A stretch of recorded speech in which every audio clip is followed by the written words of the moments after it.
आज या रक्षाबंधनाच्या निमित्ताने खरं म्हणजे आमच्या संपूर्ण बहिणींना या ठिकाणी धन्यवाद देण्याकरता मी आलेलो आहे आणि त्यांना आश्वस्त करण्याकरता आलो आहे की तुमच्या संपूर्ण सामाजिक आर्थिक रक्षणाकरता तुमचे आमच्यासारखे सगळे भाऊ हे सातत्याने कार्यरत राहतील आणि वेगवेगळ्या पद्धतीनं आमच्या बहिणींच्या पाठीशी ताकदीनं आम्हाला कसं उभं राहता येईल हाच आमचा प्रयत्न असेल।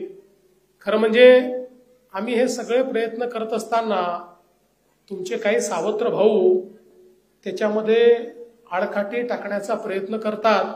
जसं लाडक्या बहिणीच्या विरुद्ध कोर्टात गेले, आता कोर्टातनं जमलं नाही तर म्हणतात लाडक्या बहिणीत भ्रष्टाचार झाला।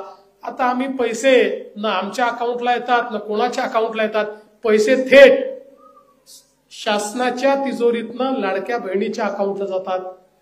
त्यामुळे भ्रष्टाचार यांच्या डोक्यात आहे, भ्रष्टाचार योजनेत नाही आहे, भ्रष्टाचार यांच्या डोक्यामध्ये आहे।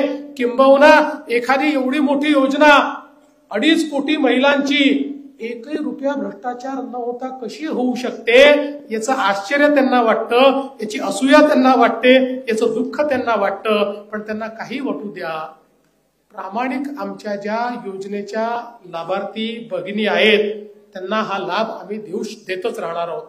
आणि म्हणूनच शेवटी आपण ज्यावेळेस विकासाचं बोलतो, वारशाचं बोलतो, प्रथा परंपरांचं बोलतो, आपल्या सणांचं बोलतो, त्यावेळी महत्वाचा फरक आशिषजींनी आपल्याला सांगितला, भाषणात बोलणारे कोण आहेत आणि कृतीत करणारे कोण आहेत याचा फरक आमच्या माता भगिनींना त्या ठिकाणी समजतो।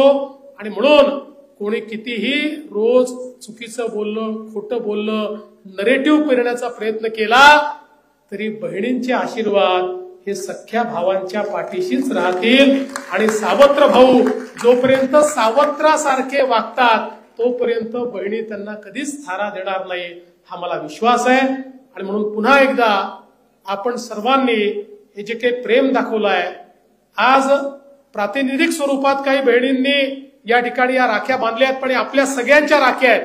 ही राखी केवळ ज्यांनी बांधली त्यांची नाही आहे, त्यांच्या वतीनं आपल्या सगळ्यांच्या राख्या, आपल्या सगळ्यांचं प्रेम ज्यांनी त्या डब्यामध्ये राख्या दिल्या आहेत आणि राज्यभरातनं लाखो राख्या येत आहेत। माझा अंदाज आहे 50 लाखापेक्षा देखील जास्त बहिणी त्या ठिकाणी राख्या पाठवत आहेत।